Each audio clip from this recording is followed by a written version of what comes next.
Dear student, आप सभी का AP study commerce and English Guruji channel में स्वागत है। आज जो है हम आगे के प्रश्नों को देखेंगे। यहाँ पर देखिए, रोकड़ बही तथा पासबुक के आधार पर बैंक समाधान विवरण तैयार करना।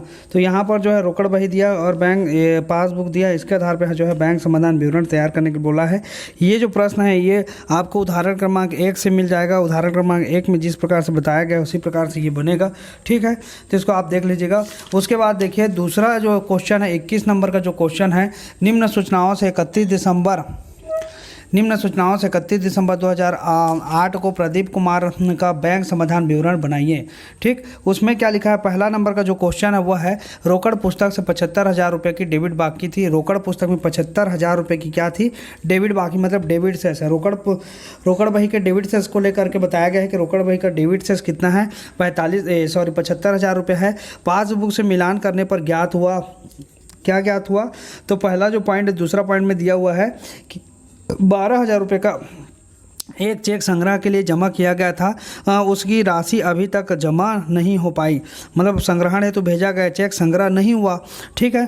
तो रोकड़ बही का डेबिट सेस को लेकर के बना रहे हैं, तो हम तो हमेशा जो है रोकड़ बही के डेबिट सेस को आधार मान करके बनाते हैं। किसी भी जो क्वेश्चन है, चाहे वो पासबुक के क्रेडिट सेस हो या चाहे पासबुक का डेबिट सेस हो, है ना। तो हम जो है रोकड़ बही के डेबिट सेस को लेकर के बनाते हैं। तो रोकड़ बही का डेबिट सेस में जिन चीज़ों को हमको प्लस करना है, माइनस करना है, चार्ट में तो दिया हुआ है, तो आप देख लीजिएगा एक बार। और पिछले वीडियो को नहीं देखे हैं तो पिछले वीडियो को एक बार देख लीजिए। सारे फर्स्ट से लेकर आप जो है अंतिम तक के वीडियो को देखिए, तो पूरा जो है बैंक समाधान विवरण पत्र आपको अच्छे से समझ में आएगा। बीच में देखेंगे तो आपको शायद ही समझ में आए या आपको कहीं पर प्रॉब्लम हो सकता है, ठीक। तो इसलिए जो है आप जो है शुरू से वीडियो को देखिए तो ज़्यादा अच्छा से आपको पूरा चीज़ें जो है क्लियर होते जाएंगे। आप देखिए 12,000 रुपये का एक चेक जो है संग्रह के लिए जमा किया गया था, उनकी राशि अभी तक जमा नहीं हो पाई। मतलब हमने संग्रहण के लिए भेजा बैंक में, लेकिन संग्रहण नहीं हुआ। तो हम जब भी संग्रहण के लिए बैंक में भेजते हैं तो कोई भी चेक को, तो हम रोकड़ बही में लेखा कर लेते हैं कि बैंक में भेजते हैं तो बैंक खाता विकलन रोकड़ खाता से करके, ठीक है। रोकड़ बही में हमने लिख दिया, उतने राशि को हमने प्लस कर दिया कि हमारे खाते में इतनी राशि जो है जमा हो जाएगी बैंक खाते में करके हमने पहले से ही रोकड़ बही के बैंक खाते में उतनी राशि को प्लस कर दिया मतलब जोड़ दिया। लेकिन वास्तव में जो है वह राशि जो है अभी तक जमा नहीं हो पाई। मतलब 31 मार्च 2008 तक वह राशि जो है जमा नहीं हो पाया। तो जबकि इसके कारण क्या होगा, रोकड़ बही का जो बैलेंस है वो ज़्यादा दिखाएगा और पासबुक का बैलेंस क्या होगा, कम दिखाएगा, ठीक है। तो जबकि वास्तव में पासबुक का बैलेंस सही है, रोकड़ बही का बैलेंस जो है एक प्रकार से गलत हो गया। तो उसको हमको क्या करना पड़ेगा, सही करना है तो उसको माइनस करना पड़ेगा, ठीक है। तो ये जो पॉइंट है इसको हम क्या करेंगे, माइनस करेंगे। संग्रहण है तो भेजा गया चेक संग्रह नहीं हुआ करके 12,000 रुपये क्या करेंगे, माइनस कर देंगे, ठीक। आया समझ में। इसको देखो कैसे करेंगे। हाँ, ये है संग्रहण के लिए भेजा गया चेक, यहाँ पे संग्रहण के लिए भेजा गया चेक संग्रहित किया गया चेक संग्रहण नहीं किया गया, मतलब संग्रहण है तो भेजा गया चेक संग्रह नहीं किया गया करके आप 12,000 लिख दीजिएगा, ठीक है, घटाया में। उसके बाद दूसरा जो है मतलब तीसरा को देखिए, 26,000 रुपये का एक चेक 28 मार्च को निर्गमित किया गया।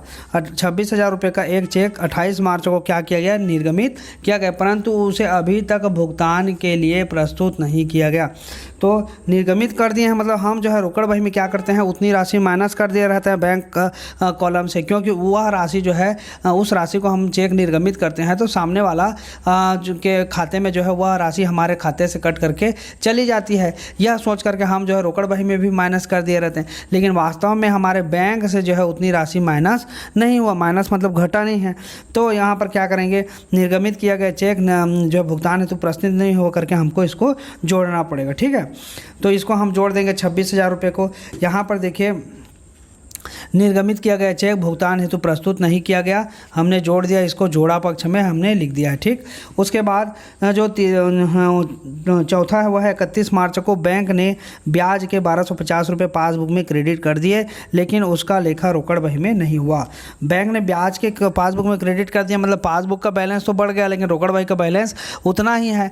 तो हमको अगर बैलेंस को बढ़ाना है, पासबुक के बैलेंस में तो उतना राशि ज़्यादा दिखाएगा, कितना, 1250 रुपये। तो हमको रोकड़ बही में भी इसको जोड़ना पड़ेगा, ठीक है। तो इसलिए जो है रोकड़ बही के डेबिट से इसको लेकर के बनाते हैं तो हमको इसको जोड़ना है, ठीक।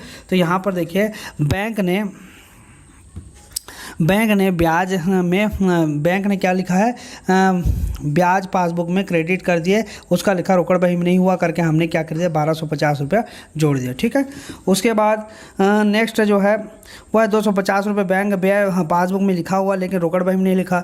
तो जैसे ब्याज का हमने जोड़ा, क्यों जोड़ा, क्योंकि हमारे पासबुक में उतनी राशि जमा हुई इसलिए जोड़ दिया। ठीक है, क्रेडिट हुआ पासबुक में, क्रेडिट मतलब हमारा जमा हुआ हमारे खाते में, और डेबिट मतलब हमारे खाते से पैसा निकलता है तब डेबिट होता है पासबुक का। ठीक है, तो यहाँ पर देखिए बैंक व्यय पासबुक में लिखा हुआ है, तो बैंक व्यय जो है ये हमारे खाते से डेबिट होता है मतलब निकलता है, तो 250 रुपये हमारे खाते से राशि कम हो गया, तो हमारे रोकड़ बही में इसका लेखा नहीं है तो करेंगे, तो क्या करेंगे, घटाएंगे जोड़ेंगे, घटाएंगे, इसलिए इसको घटा देंगे। ठीक है, तो यहाँ पर हम जो है रोकड़ बही के डेबिट से इसको लेकर के लिखते हैं, तो यदि बैंक व्यय पासबुक में लिखा है पर रोकड़ बही में उसका लेखा नहीं, हमने क्या कर दिया घटाया वाले पक्ष में इसको लिख दिया 250 रुपये। ठीक, तो इस प्रकार से आपको जो है बनाना है। और यहाँ पर देखिए बैंक समाधान विवरण इस प्रकार से बनेगा, ये बैंक का समाधान विवरण 31 मार्च को और रोकड़ बही के अनुसार डेबिट शेष करके 75,000 लिख दीजिएगा। दो पॉइंट है उसको हमको यहाँ पे लिखना है 26,000 और 1250 रुपये, और दो और पॉइंट है जिसको हमको नीचे लिखना है 12,250। तो इन दोनों को जोड़ दिए तो हमारा 27,250 हो गया। दोनों को जोड़े तो कितना आ गया 1,02,250 में इन दोनों को घटा देंगे 12,250 को, तो 90,000 आ जाएगी। ये पासबुक के अनुसार क्रेडिट शेष होगा। ठीक है, तो ये जो है इस प्रकार से प्रश्न जो है बनेगा। फिर नेक्स्ट को देखते हैं, नेक्स्ट में क्या लिखा है। 22 नंबर का प्रश्न देखिए, 22 नंबर के प्रश्न में लिखा है कि बैंक समाधान विवरण 31 मार्च 2014 को मुकेश बंसल की पासबुक में 9,000 रुपये का क्रेडिट शेष था, जिसकी जानकारी के आधार पर बैंक समाधान विवरण बनाइए। ठीक है, क्रेडिट शेष था, कितना शेष था, क्रेडिट शेष। तो पहला जो पॉइंट है वह है चेक निर्गमित किए गए किंतु भुगतान के लिए प्रस्तुत नहीं हुए 7,000 रुपये का। तो चेक हमने जारी कर दिया लेकिन भुगतान के प्रस्तुत नहीं हुआ, तो इसको क्या करते हैं हम निर्गमित करते समय रोकड़ बही में से क्या करते हैं इसको, अच्छा क्या है देख लीजिए इसको पहले। मुकेश बंसल की पासबुक में 9,000 का क्रेडिट शेष था, पासबुक में था, है ना कि रोकड़ बही में। तो पासबुक में क्रेडिट शेष था तो उसके आधार पे हमको उस नियम के को फॉलो करके बनाना है। ठीक, तो चेक निर्गमित किया गया, चेक निर्गमित किया गया, है ना, लेकिन भुगतान के लिए प्रस्तुत नहीं हुए। तो हम जब भी चेक निर्गमित करते हैं तो रोकड़ बही में उसको माइनस कर देते हैं। अब भुगतान के लिए प्रस्तुत नहीं होता है तो हम उसको फिर से जोड़ देते हैं, है ना। ये रोकड़ बही के डेबिट शेष के अनुसार जब करते हैं तब की स्थिति में, लेकिन ये पासबुक के क्रेडिट शेष के अनुसार कर रहे हैं तो इसको क्या करेंगे हमको, मतलब पासबुक के हम किसको लेकर के बना रहे हैं, क्रेडिट शेष को लेकर के बना रहे हैं।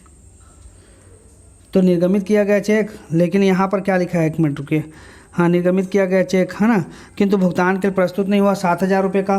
तो इसको क्या कर देंगे, हमको घटाना है, क्योंकि हम जब भी चेक निर्गमित करते हैं तो रोकड़ बही में माइनस कर देते हैं उतनी राशि को और चेक को दे देते हैं। अब भुगतान के लिए प्रस्तुत नहीं होता है तो हम उसको पुनः जब बैंक रोकड़ बही का डेबिट शेष को लेकर के अगर बैंक समाधान विवरण बनाते हैं तो उसको जोड़ते हैं, लेकिन यहाँ पर पासबुक के क्रेडिट शेष को लेकर के बना रहे हैं तो इसको क्या कर देंगे, इसको इस मैटर को घटा देंगे। ठीक है, एक चीज़ और याद रखिए कि रोकड़ बही का डेबिट शेष और पासबुक का क्रेडिट शेष, ठीक है, और रोकड़ बही का क्रेडिट शेष और पासबुक का डेबिट शेष, मतलब कहने का तात्पर्य है कि रोकड़ बही का डेबिट शेष में जो नियम लागू होता है वही नियम पासबुक के डेबिट शेष में लागू होता है, और रोकड़ बही के क्रेडिट शेष में जो नियम लागू होता है वही नियम पासबुक के क्रेडिट शेष में लागू होता है। तो यहाँ पर रोकड़ बही का डेबिट शेष और पासबुक का क्रेडिट शेष दोनों विपरीत नियम लागू होते हैं। ठीक है, इसको आपको याद रखना है। तो चेक निर्गमित किए गए किंतु भुगतान के लिए प्रस्तुत नहीं हुए, तो निर्गमित किया गया चेक भुगतान है तो प्रस्तुत नहीं हुआ करके रोकड़ बही के डेबिट शेष में हम जोड़ते हैं, लेकिन यहाँ पर क्या करेंगे, घटा देंगे। ठीक है, हाँ, तो यहाँ पर देखिए हमने यहाँ पे लिखा है निर्गमित किया गया चेक भुगतान है तो प्रस्तुत नहीं करके 7,000 रुपये घटा दिए। ठीक, उसके बाद नेक्स्ट है चेक निर्गमित किए किंतु रोकड़ बही में प्रस्तुत करना भूल गए 3800 रुपये का। तो निर्गमित करते हैं तो माइनस करके 3800 रुपये माइनस कर देते हैं, लेकिन लिखना ही भूल गए तो इसको हमको लिखना पड़ेगा, तो माइनस करेंगे रोकड़ बही के डेबिट शेष में इसको माइनस करते। ठीक है, क्योंकि चेक निर्गमित किया और रोकड़ बही में प्रस्तुत करना भूल गए, मतलब इस जब भी हम चेक निर्गमित करते हैं तो रोकड़ बही में लिखते हैं, माइनस माइनस करते हैं, लेकिन हमने माइनस नहीं किया तो यहाँ पर क्या हो जाएगा, यहाँ पे प्रविष्टि करना हम भूल गए हैं तो हमको प्रविष्टि करना पड़ेगा। तो रोकड़ भाई का जब डेबिट शेष को लेकर के बनाते हैं तो इसको माइनस करते हैं, ठीक। लेकिन हम यहाँ पे पासबुक के क्रेडिट शेष को लेकर के बना रहे हैं, इसलिए इसको क्या कर देंगे, जोड़ देंगे, ठीक है।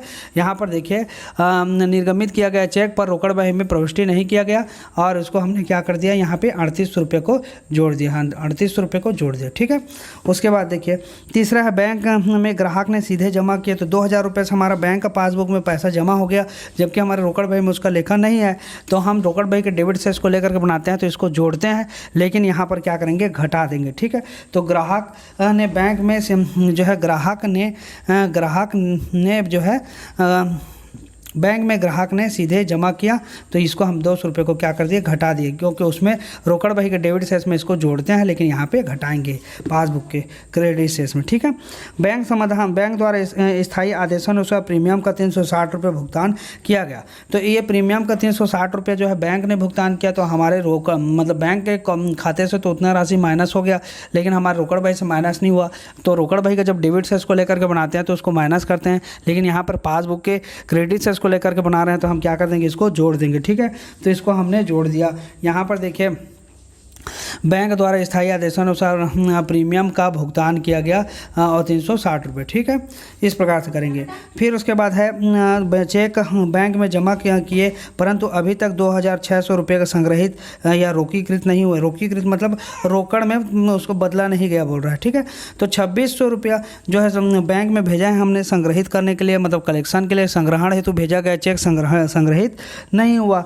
इस प्रकार से होता है। तो जब भी हम इस प्रकार के जो चीज़ें हैं तो हम भी जब भी संग्रहण के लिए भेजते हैं कोई भी चेक को, तो हम रोकड़ बही में उस राशि को लिख देते हैं कि हमारे बैंक खाते में इतनी राशि जमा हो जाएगी करके हम रोकड़ बही में उसका एंट्री कर देते हैं, लेकिन वास्तव में हमारे पासबुक में वह राशि जमा नहीं हुआ, जबकि हमने रोकड़ बही में उसको लिख दिया है।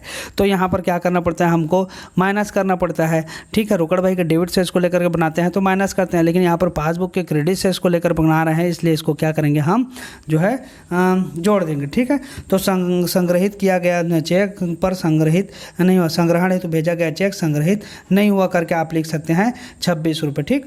तो ये हो गया। इन तीनों को जोड़ दिए तो यहाँ पर 6760 आ गया। 9000 में 6760 को जोड़ दिए 15760। अब इन दोनों को जोड़े 7000 और 200 को, तो 7000 और कितना है जो बैंक ने, हाँ यहाँ पे एक जीरो कम हो गया है, यहाँ पे एक जीरो और लगा लीजिएगा, क्या हो जाए 9000। तो 7 और 200 2000 कितना हो गया 9000। 15760 में 9000 का माइनस करेंगे तो कितना आ जाएगा 6760 आ जाएगा, ठीक है। तो इस प्रकार से जो है यह प्रश्न जो है बनेगा, ठीक। तो ये हो गया टोटल क्या बोलते हैं बैंक समाधान विवरण के पूरे क्वेश्चन। और उसके बाद NCERT अभ्यास है, इसको विशेष ज़रूरत नहीं है, आप इसको पढ़ लीजिएगा। जितने भी इसके जो क्रियात्मक प्रश्न हैं उनको तो हमने हल कर दिया। तो अब इसके बाद हम चलेंगे तलपट को, तो बना हुआ है तलपट आप देख लिए होंगे, तो उसके जो भी क्वेश्चन है वो सारा हमने बना करके यूट्यूब में डाल दिया है, तो आप प्ले लिस्ट में जा करके देख लीजिएगा, ठीक है।